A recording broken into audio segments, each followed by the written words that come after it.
Good evening, everyone. My name is E.R. Anderson. I'm the executive director of Charis Circle. Charis Circle is the nonprofit programming arm of Charis Books, and Charis Books is the South's oldest independent feminist bookstore. We are gathered together with our friends from the Auburn Avenue Research Library on African American culture and history to celebrate In the Black Fantastic. We are very excited to be hosting Ekow Eshun in conversation with Jamal Batts for a celebration of this beautiful book. It's a richly illustrated exploration of Black culture at its most wildly imaginative and artistically ambitious. It assembles art and imagery from across the African diaspora, and we're all in for a treat. We're going to get to see images from the book. So first, let me introduce Dr. Jamal Batts, who is a curator, writer, and scholar. His work considers the relation between Black contemporary art, sexuality, and risk. Recently, he curated the 2022 University of Pennsylvania MFA thesis exhibition, Imperative of Struggle. He is currently a Stanford University Ideal Fellow in the Department of Art and Art History. So we're very lucky and excited to have him with us tonight to interview our person of the hour, Ekow Eshun, who is a writer and curator based in London. Formerly the director of the Institute of Contemporary Arts, he is the author of Black Gold of the Sun and Africa State of Mind. So I hope for folks to kick back, put your feet up. If you have questions, you can ask them at any time via our Ask a Question tab. But otherwise, I know that you are in for a really wonderful conversation, and we're so excited to get started. So thank you both so much for being with us. It is a real honor. All right. Well, hello, Ekow. We're so happy to have you here with us to celebrate your fantastic, wonderful new edition, In the Black Fantastic here. And I'm really excited to get to talk about the exhibition and the expansion upon the exhibition that you brought to us with this really wonderful and lively book that I think is going to be a reference for a number of conversations going forward. So I think it would be great if you could spend some time just introducing us to the project. That would be wonderful. Well, I mean, look, thank you so much, Jamal. Thank you, Charis Books. Pleasure to be here. Look, the In the Black Fantastic is it's a project I've been working on for some time. It's a project that has a number of iterations. It actually began as a book. It began as an idea for a book about 3 or 4 years ago. And simultaneous with the book, it's also found life as an exhibition, which has been running in London for the last 3 months at the Hayward Gallery. It's also found space as a curated film program that I did at the British Film Institute, as well as various other things in terms of talks and so on. At the center of all of this is the concept of the Black Fantastic, which is something I've been turning over for a while, which is really to do with, I suppose, an observation that I had around the way that a whole range of different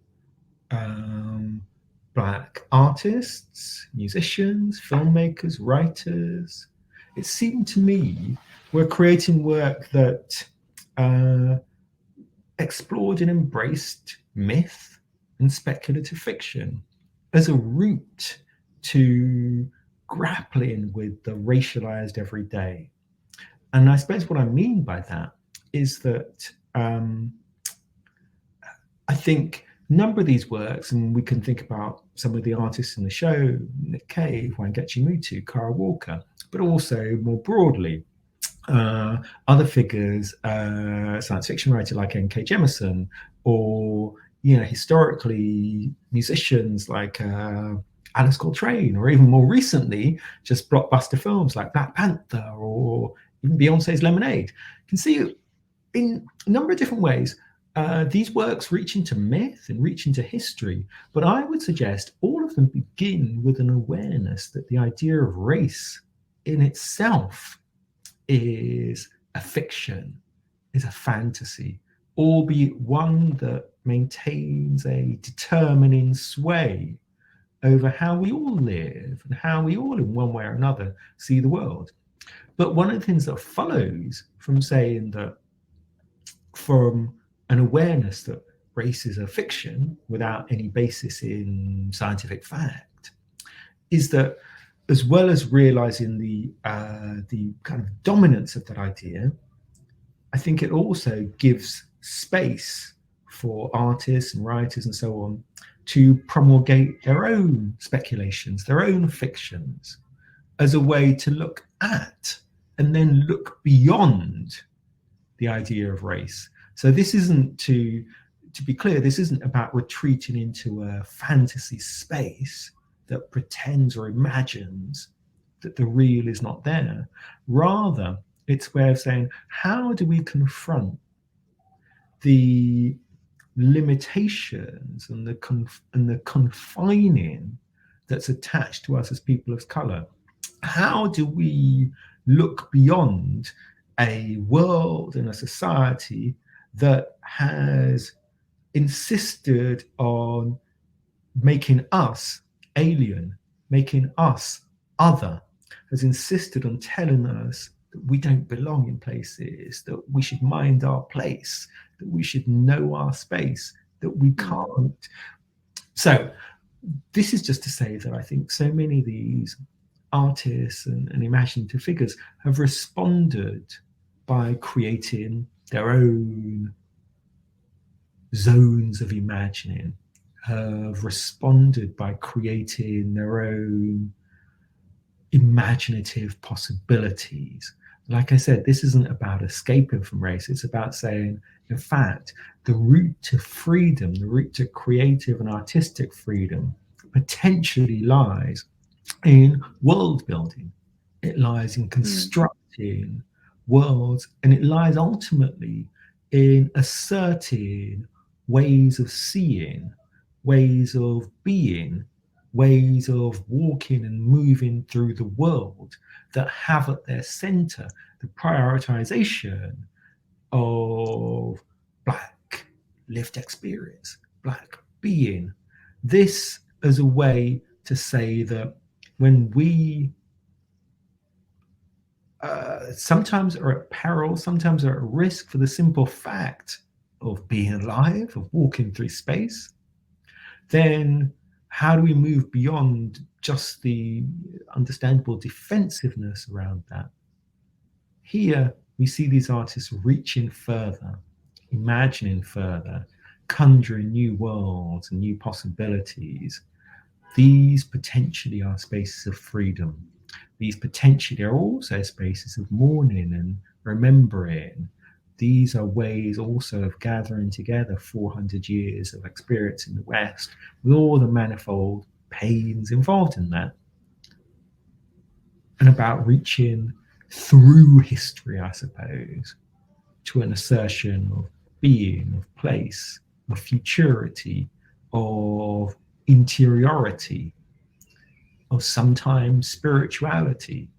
So anyway, this is just some of the territory that I wanted to try and map together.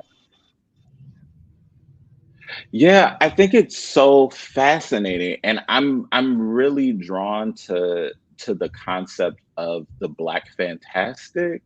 I'm really drawn to the fact that you are marking for us a space to think about the astral plane, to think about African spirituality, to think about myth as having a sort of political valence, or a way that it can act in our everyday lives that doesn't necessarily take us away from thinking about exactly what you're saying, the fact that race itself is a myth. I think that we're dealing with a lot of those myths and fantasies that are coming up around science fiction, currently the new Little Mermaid, etc., as these myths that are, are played up, are have to deal with actual structural realities. And I think that the Black fantastic can be a way to think about the ways that myth is potentially used as a way of combating some of those myths and that have been so violent and damaging. So one of the things that I think is really interesting about the concept is that there's a lot of talk and movement and beautiful creation happening around the idea of the future of space, etc.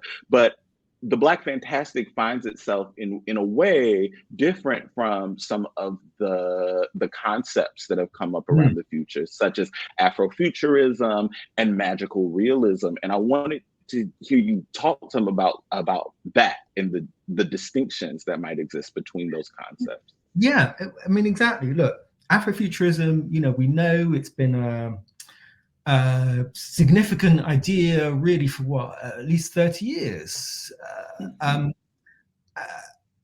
I think it's, you know, it's certainly been an important concept for all of us. But one of the things I'm just keenly aware of is that I felt that however significant that has been as an idea, I don't think it is enough to hold some of the imaginative reach of different artists. So one of the downsides of Afrofuturism now is we hear the term, we think of Sun Ra, we think of pyramids and Egypt and all sorts of things.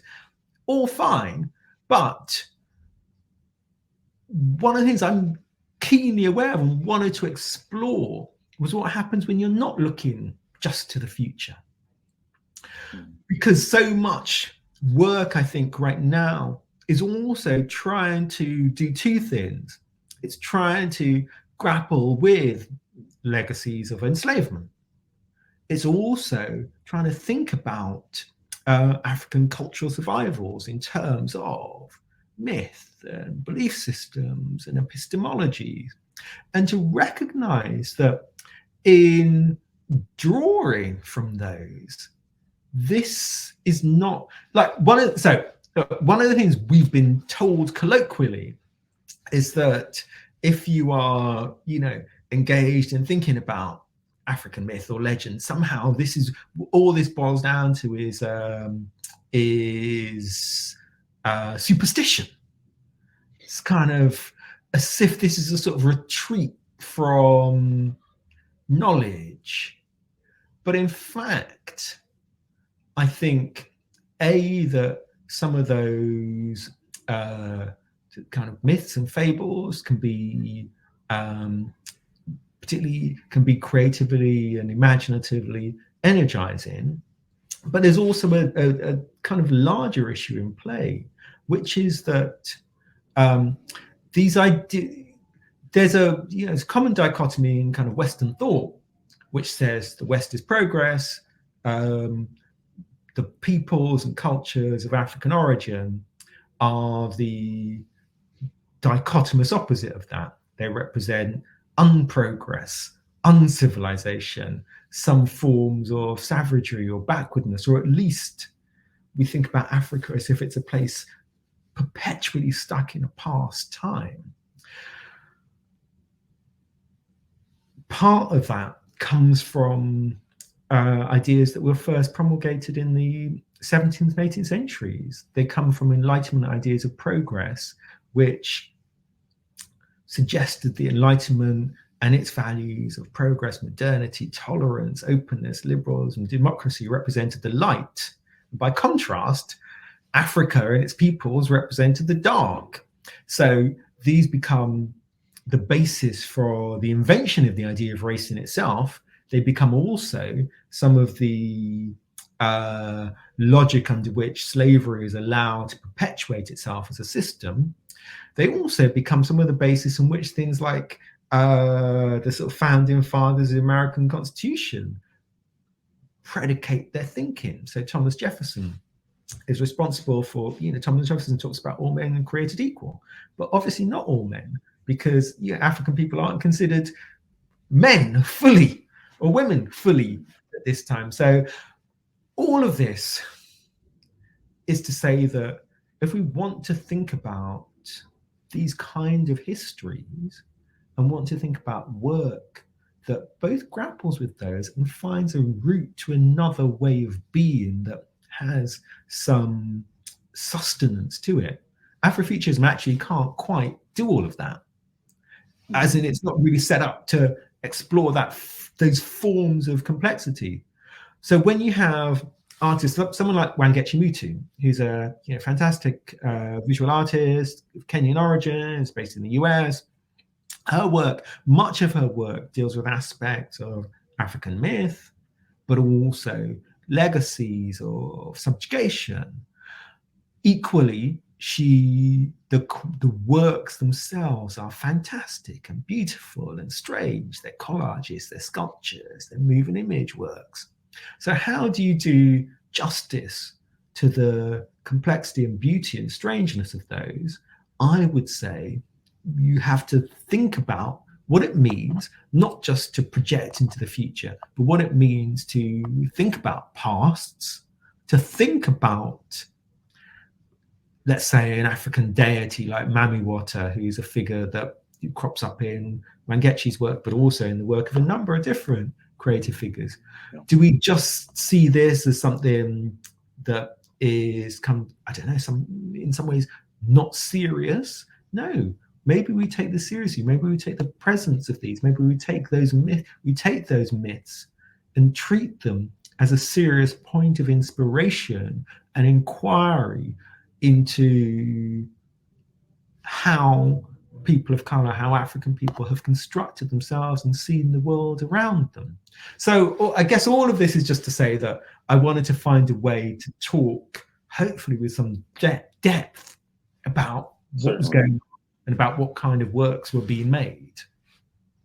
Yeah, I mean, I think that is so profound, and I think I'm thinking also Wangechi Mutu, and I think one of the examples that I wonder if you could talk some more about that really struck to me was also the work of Ellen Gallagher, who I just had the privilege of seeing in the Whitney Biennial in a piece that's similar to some of the works that are that are featured in the Black Fantastic and also in the exhibition and the book. And I was wondering if you could speak some to that work. Because I think it's also this is relevant. So Ellen Gallagher's got a wonderful ongoing series of works called Ecstatic Draught of Fishes, which, when you look at them, she's very interested in oceans, very interested in ocean floors. This is a series of paintings that are composed in part out of the detritus that exists on the bottom of an ocean floor, corals and mollusks and seaweed and so on. But then within these paintings, we also see these figures. It's kind of these figures emerging, which are based in Ellen's paintings on kind of figures from African classical sculpture, in fact. In her work, these are conjured as figures who are representative of the contemporary myth of Drexciya. So the myth of Drexciya is an idea that was actually coined by a Detroit techno group, a mysterious enigmatic Detroit techno group in the 1990s called Drexciya, who themselves drew on African histories. So Drexciya talked about African women being thrown aboard from slave ships in the 17th century and the 18th century. They speculated that those women who were thrown aboard, some of those women were pregnant, and the fetuses in their stomachs learned to breathe in the water and went on to found their own undersea civilization, also called Drexciya. Ellen Gallagher paints aspects of this undersea world, this undersea realm, this place of Drexciya, this Aquatopia. And she imagines it based in part on African sculptural forms, but we see this space as a place, again, of liberation. We might, through her paintings, imagine what does a free African state look like? What does a state that exists outside Western or white subjugation look like? What does a state that's born out of pain but thriving in liberty beneath the sea? Does it look? In her renderings, it looks spectacular. It looks strange. It looks beautiful and compelling. And this capacity to merge real history, speculation, artistic proficiency and virtuosity, yeah, the paintings are mesmerizing. Yeah, certainly. I'm really drawn to those works, so thank you for explicating. And I'm also drawn to that myth and the fact that these uh, these histories of the transatlantic slave trade, etc., do not have to be divorced from thinking of a future or a place of African liberation. And I think that there's something really, I'm really drawn, for instance, to in the book, and I hope everyone will read it, but there's a number of wonderful writings by yourself and others, such as Michelle Commander, who's writing about the notion of flight as a kind of space of liberation, but thinking of flight as space travel, yes, but also the flight from the slave ship, the horror of having to fly, or flight being running away from slavery as a kind of perilous or precarious form of flight. So I think that there's so many ways of thinking differently about these what the terms of liberation mean in this book. So yeah, I'm really drawn to that. So I think that one of the questions I had was, how did you come to amass this archive? And the collection of artists that you're thinking about working with, and what decisions were made about how to arrange or curate it, and what stories are you trying to tell in the juxtaposition or ordering of images? Because what's really profound about the book is that it's doing so much work by drawing out the artists, the 11 artists that are in the exhibition, but there's film stills, there's album covers. So I wanted to think about the curatorial process for the book. Yeah. So I mean, the book is doing two things at once. It functions as a commentary on the exhibition. But there's a finite number of people who will ever get to see the show. I always, from the very, very beginning, the intention was to do something as broad as possible. So I wanted to think about the show, absolutely. But I suppose the book itself has 4 sections to it. So the first section deals with the exhibition and the artists in the show and thinks about the relationships between their work. But then it has 3 other sections that go beyond that. So to that extent, the 300 pages of the book, they run pretty wild, and that's very, very deliberate, because I wanted both to contextualize the artists in the show, but also then to continue to think aloud about this territory. Because one of the things I was so aware of was that once you start doing that, you start to form all of these connections, and those connections run from visual art through to film, through to literature, through to music, through even to architecture. You start to realize that while I would suggest we're at a moment where we see the Black Fantastic being iterated in a number of different ways, in fact, the tendency has been there for a long time, such that we can also look back in time and find references or find ways to relate the work of artists and musicians from the 1970s through to works that are taking place today. In fact, possibly earlier than that in some cases. But it means we can look at, we can look at Octavia Butler, we can look at Ishmael Reed, and we can put them in conversation with Jordan Peele, with Get Out. We can put them in conversation with, the artists in the exhibition, with Nick Cave, for instance, or a whole range of different people. So on a practical level, I got pretty into it for a while. For a while, maybe the best part of a couple of years, I was making a lot of lists. I was finding a lot of work, because there are over 300 images in the book. Each of those images refers to an artwork or a film or a book and so on. And when you're doing a thing like this, in fact, this is the edit because you have to go further.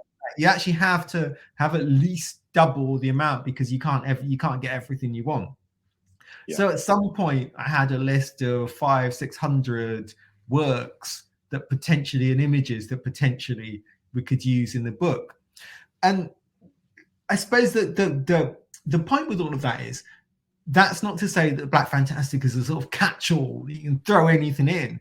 It's more just that I was so fascinated by the imaginative reach of different artists. So look, just as a kind of tiny example, and part of this anyway is just because I've always been interested in these territories. But when I was a kid, so my family comes from Ghana, West Africa.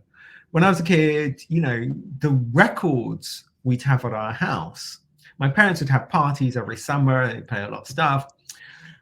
There was a African funk group from Ghana called Osibisa.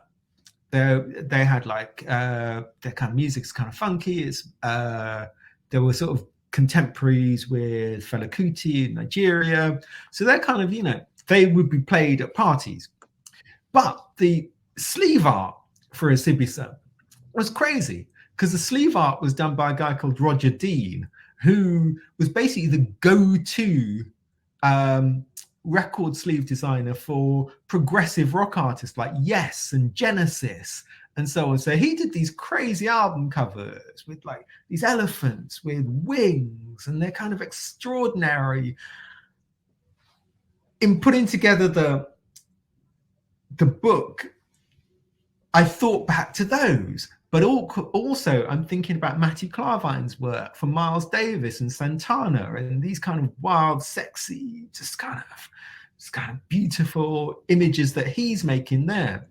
So you start to look at those, and then you look at, well, someone like Octavia Butler, you know, one of these significant folks actually has been ill-served by book covers. There've been some terrible Octavia Butler book covers over the years, but some good ones as well. So anyway, that's just to say, it gets quite obsessive trying to think through, okay, look, you start to see the connections anyway. You start to see the fact that there's been a conversation that's been taking place around this territory. And the exciting thing for me was that once I started to see that, I started to make these connections, and I wanted to share those. Yeah, I think that it's so useful, and I think it really expands the art history of thinking about these concepts of the future, the astral plane, because there's something about the naming of the artist who did these album covers, to think about who did the cover for Outkast. Yeah. Aliens, like who did that, the artwork for Erykah Badu in Parliament, etc., and to put that into conversation. And I think it's a real question for me about what are the best forms for thinking of futurism, and the ways that works, because I think one of the things that's really interesting is I'm being introduced to all of these unsung album art cover artists. I'm being introduced to all of these extractionist Black folks who I hadn't heard of, or people who are doing kind of surrealist work like the painter Jim Adams. And I'm thinking about the ways that the book can expand these notions of who is making futurist work, who is giving us expansive visions, and what forms are actually best suited to bring us there. So I'm wondering if you had anything to say about that. Well, look, here's another example. So in the 1970s in Africa, a number of African countries gained their independence, often through contested circumstances, gained their independence from European powers, from Britain, from Spain, from Portugal, from a number of different countries. Really, from 1957 onwards, there's a big year in 1960 when lots of countries gain their independence, but the independence movements continue into the 70s. There's a kind of exuberant cultural flourishing that takes place in the sort of mid-60s, around that time. But one of the outcomes from this is that a number of countries decide that they don't want to be so formally allied to the West. Some of them start to look east towards communism, but also some of them think of themselves as non-aligned countries. But one of the extraordinary things that happens with that is you also get these amazing architectural structures that are built. These fantastic buildings that reject Western rationalism, that are not based on modernist principles of right angles and austere lines, that sometimes reference pyramids or sometimes reference circular shapes that look like flying saucers, but are deliberately expansive and fantastic in their own ways, as a way to say our route of African liberation is to not look just to the West. In many cases, in fact, the architects for some of these buildings were brought in from Eastern Europe, because Eastern Europe was also involved in the same thing of trying to think about different aesthetic traditions that go beyond the West. So some of this ends up in Ghana, ends up in Ivory Coast, ends up in Kenya. And these buildings are beautiful. They're extraordinary. I've seen a number of them in person, but I wanted to put some of them in the book as well, to say that, look, if we want to think about the fantastic, ultimately, I suggest two things are in play. One, there's a search for liberation. There's a search for liberation through creative ambition, through artistic reaching. So you can see that across a whole range of different things, from Miles Davis artwork through to buildings in Africa or Dakar and Senegal, or just a range of different places, African modernist buildings, their own kind of forms of modernism, through to Samuel Delaney, through more recently to all the figures that we can talk about more routinely, as you did in terms of Erykah Badu and so on and so on. I wanted to really just think about the fullness or the layering of that conversation and the different ways that I feel it was genuinely taking place in different times and different places. So just as a final example, there's a really, really great Malian movie from the mid-70s called Tukibuki, which is just a fantastic work. I use some of the imagery from that that's also in the book. It's a fantastic work, which again also privileges an awareness that you see in different aspects of African culture, of the sort of proximity and porousness between the known world and the spiritual or supernatural world. This sense that just out of touch, just potentially even within reach, are other worlds and other states of being. Tukibuki is in the book because also when that film is out in 73 or 74, this is the same time that these buildings are getting built.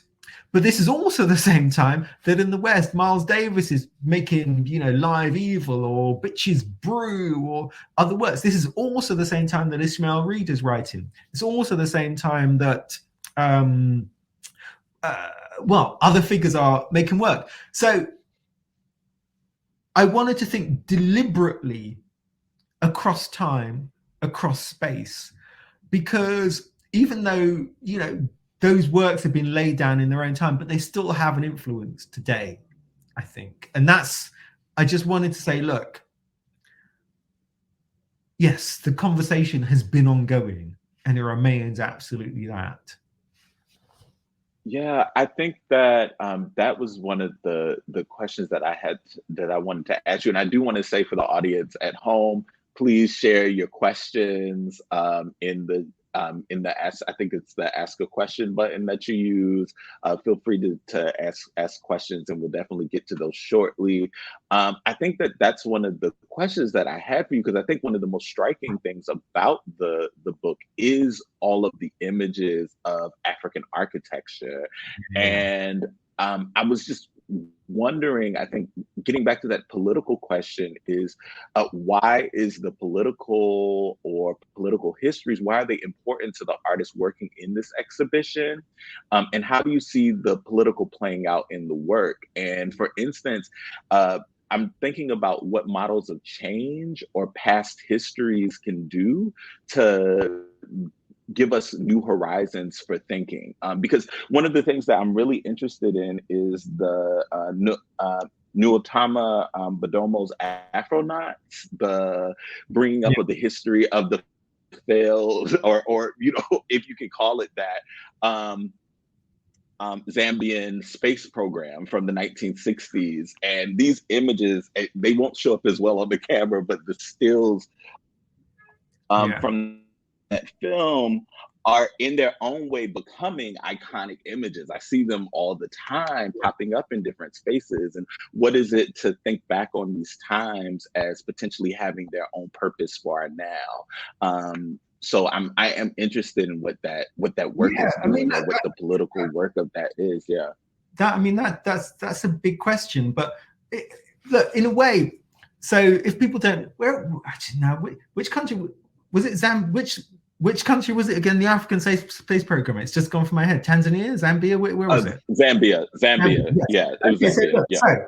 So those film stills we were looking at. These are this is a kind of 20-minute film called Afronauts that imagines what would have happened if these figures in Zaire actually took off and went into space. But it's based on real events.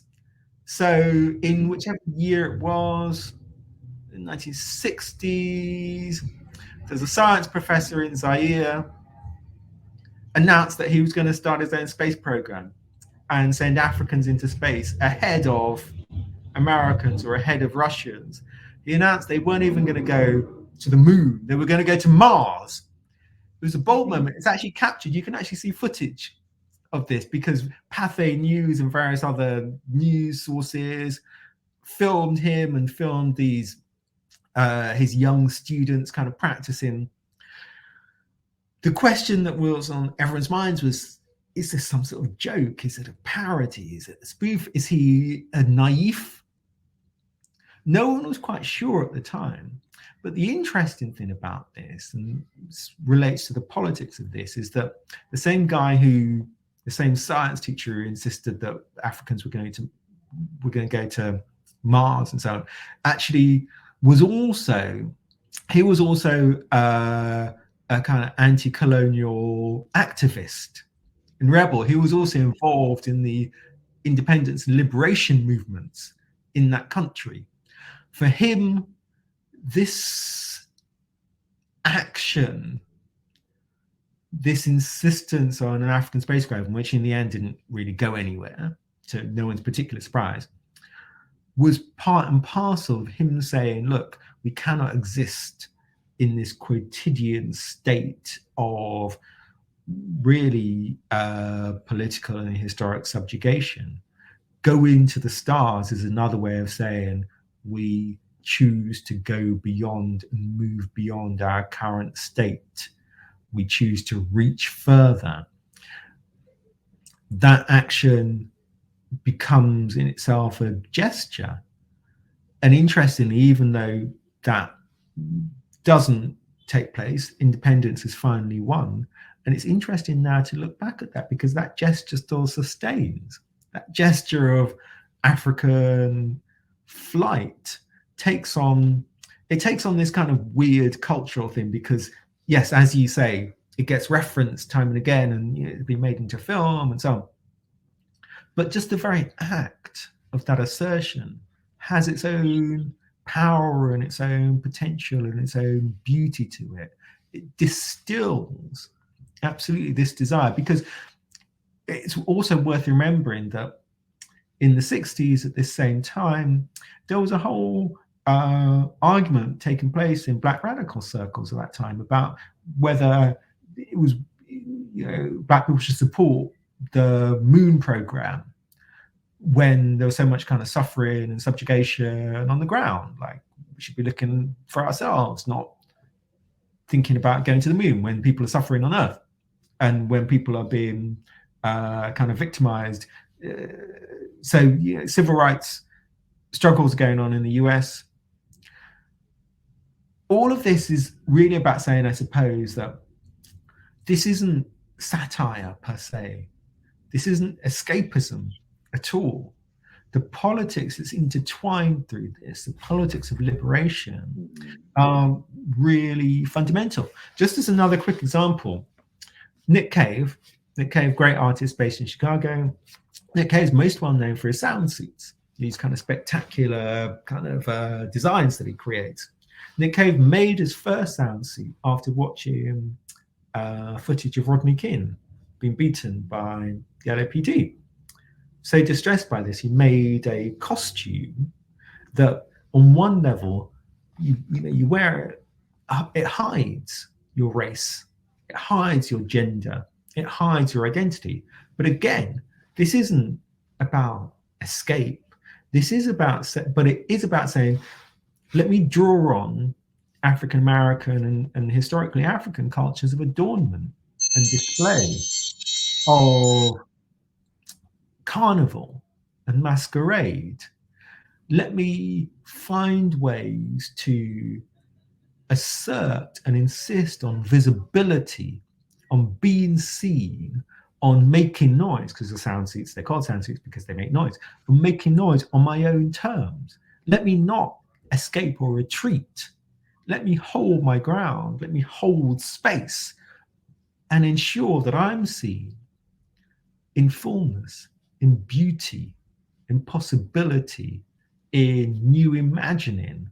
This is what the sound suits are. So they're beautiful works, but the politics is stitched into them from their very conception. And time and again, we see that form of interrelationship. Yeah, I'm always drawn to the sound suits. I'm always drawn by their presence in space, the ways that they can't be denied. There's this kind of bodily exuberance to them. And I'm also thinking about the history of police brutality that is embedded in them. But I'm also thinking about the kind of ways that they speak to gender, to queerness, to sexuality, especially in that moment of intense homophobia, etc., that's happening at the same time as the Rodney King beating and the LA riots. So I'm wondering about the ways that gender and sexuality play a role in thinking about myth, the ways that those are also, along with race, in concert with race, also sometimes projections, etc. And thinking about how some of these artists in the exhibition and in the book might be taking up questions around gender or sexuality. Yeah, I mean, look, they certainly are, and I would say that. I couldn't have really conceptualized this territory without thinking around queer theories, without thinking around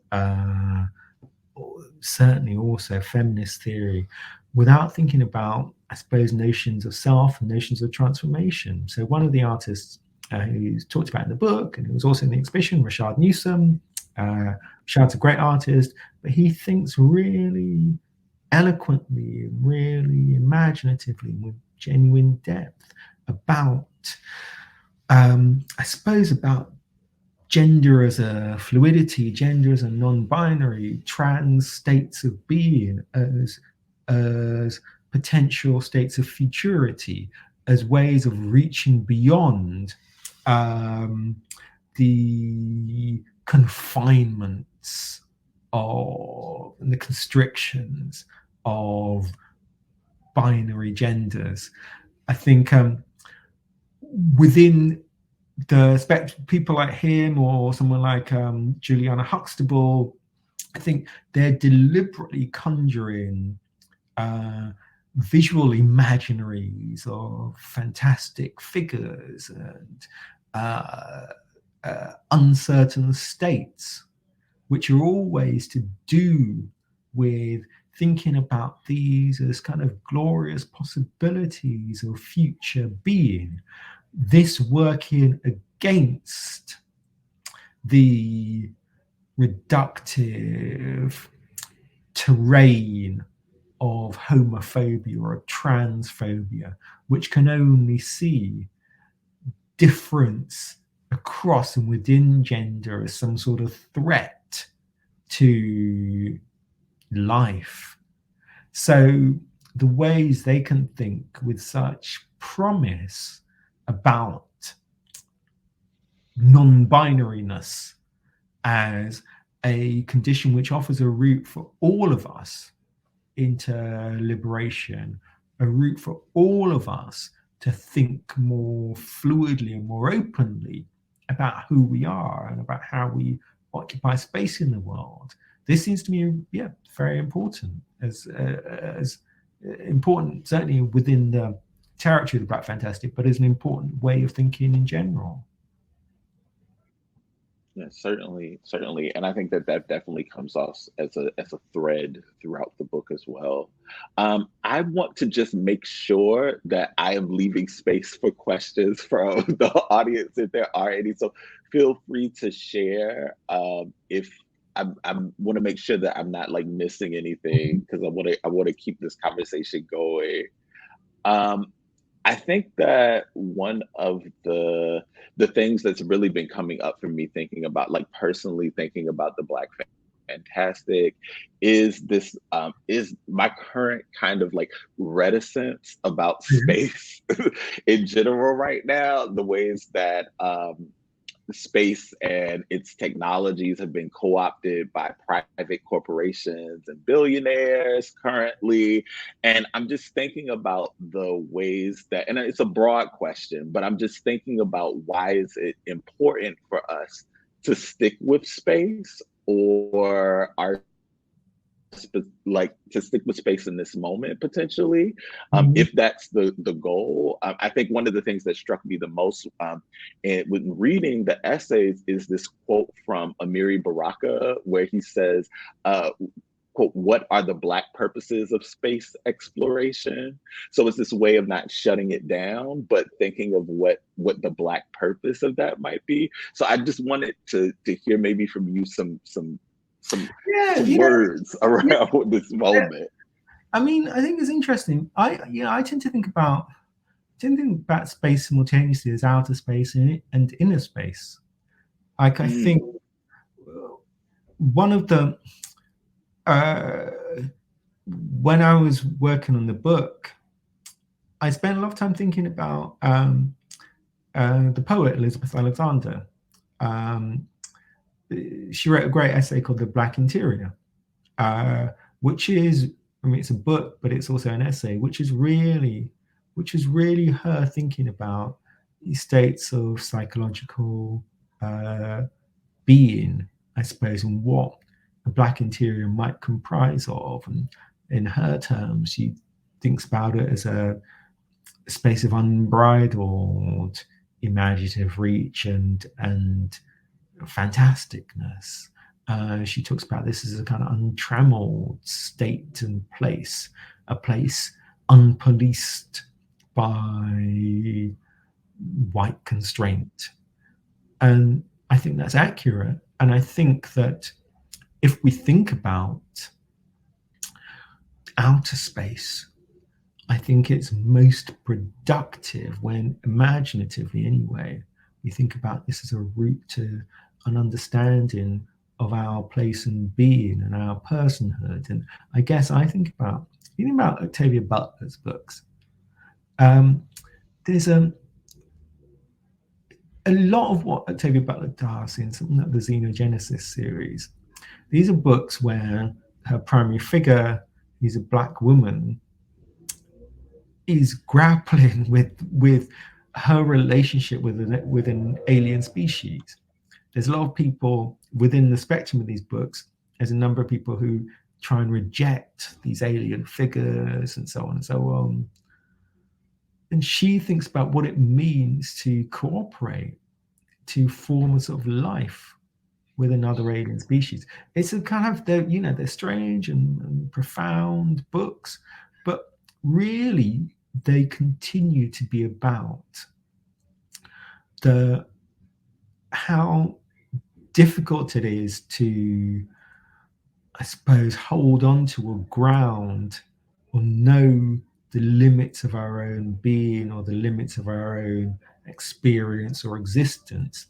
And the capaciousness and strangeness with which she describes some of that territory, I think, is crucial in that it's a yet further reminder that blackness, black being, black personhood doesn't necessarily have limits to it. Interior wise or expansively wise and speculatively in her work, we see these attempts to think through how far Black lived experience, collective memory, accumulated history, how far this can take us as the anchor from which we imagine our being into the future. Arguably, the character, the central character in these books that Octavia Butler talks about, is more well suited to the difficult encounter with an alien species because of the cultural weight she can draw on, because of the fact she's drawing on these long histories of racial encounter, of racial negotiation, which we as Black people have had to do almost every single waking moment, is another set of negotiation, is another encounter. We're described in those circumstances often as the alien, but the reality is we're negotiating this space, which is fantastically odd because it's predicated on the idea of racial superiority and inferiority. Du Bois talks about this double consciousness and so on. So it turns out, it suggests that one of the things that Octavia Butler is talking about is we're particularly well equipped to travel in space, to meet other species, because we're having to do the work of passing space, negotiating territory, finding common ground. This is our daily life.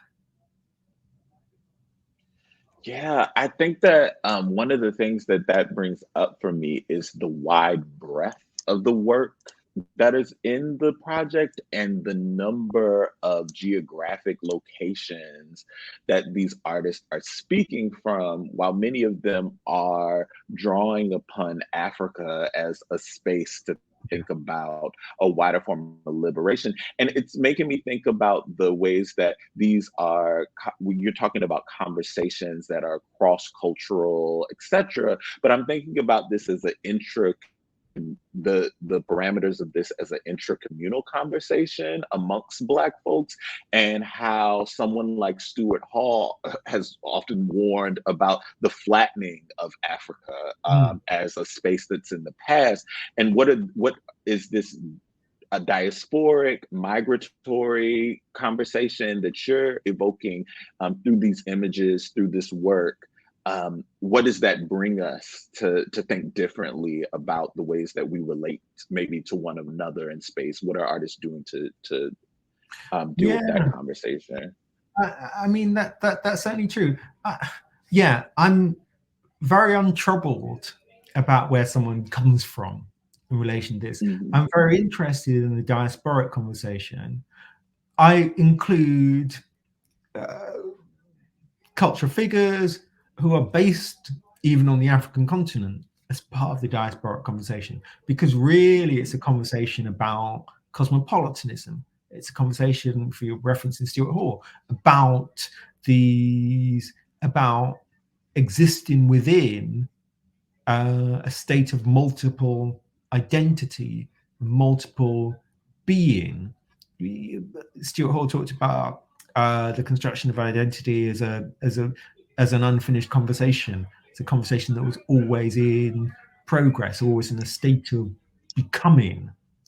And the sort of fallacy, again, which we might get back to, is this notion that if you think about Africa, somehow this is fixed in the past, but actually African peoples and cultures and places are predicated and have always been predicated on sophistication and cosmopolitanism, on the many, many different languages that people speak in those places. these are hybrid zones as much as any other place, as much as any place within the diaspora. So I'm really, really interested in, I would suggest, one of the things that we as Black people live with, which is a state of hybridity, of travel, of being, and historically having existed or having been able to draw from more than one place at the same time. And I wanted to try and illuminate, I suppose, or illustrate what that looks like and what that feels like, because sometimes this can feel onerous or complicated, but for me also, there's something spectacular and exciting about us having a shared culture with all its individual distinctions, or at least being able to have a shared conversation that understands that wherever we as Black people are situated in the world, we're all in relation to these histories of Western encounter, fraughtnesses, but also this access to these extraordinarily vivid histories and imaginings and dreams and myths. In the end, I tend to think about the Black Fantastic as a concept, as you said, not as Afrofuturism or magic realism, not even as a movement. I think I'm having some trouble hearing you right now, Ekow. Okay. Well, okay, just very simply. For me, the Black Fantastic is a way of seeing more than anything else. It's a way with which artists have found a way to see and reimagine the known world, but it's a way also with which artists are offering routes through which we can walk in the world, through which we can hold ourselves, through which we can honor the complexity of our interior worlds and our ambition to reach beyond the everyday.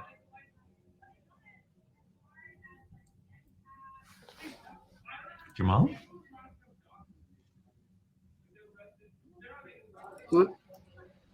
I think we may have lost Jamal's internet. But... Oh, hello? Oh, I hear you. Jamal, are you there? You can hear me? You can hear me? We can hear you, yeah. I think. Can you hear me now? Okay, got it. Well, as long as you can hear me, apologies for my connection being, I can't see, but I think this has been a lovely conversation. I have another question, but I think we might be getting toward the end. So maybe we should just thank each other for this wonderful experience. I'm not exactly sure if you can see me or not. So, but thank you. Thank you so much, Jamal. It's been such a pleasure talking to you. Thank you both. This has been really beautiful. I know that this is going to inspire folks who don't have the book yet to want to hold it in their hands, because there's such a richness. The images we shared are just a few of the images in the book. It's such a beautiful artifact and text. And I know people, it's just incredible to see in real life. So if you would like to own the book, please click this teal button to buy in the Black Fantastic from Charis. It really does help us when you buy event books from us. You also should certainly recommend that your public library carry it. School libraries, that always helps authors. So please do encourage folks that you think might enjoy the book to buy it or to request it from the library, because that is always a great thing to do. another way that you can support Charis is with a donation to our nonprofit, Charis Circle. That is a wonderful thing that helps us a lot. There is no amount too small. And finally, thank you to everyone's great comments in the chat. There are some good resources there that folks put up. This chat will stay up in perpetuity. So if you want to go back and revisit the comments, you are welcome to do that at any time at this link. But thank you to Jamal. Thank you to Ekow. This was a really wonderful evening, and we're very honored to get to help celebrate this important book. Thank you. Thank you. Thank you both. Thank you, Charis. Thank you. This was wonderful. Take care, be safe, and we hope to host you again in the future. Thank Good you night. very much.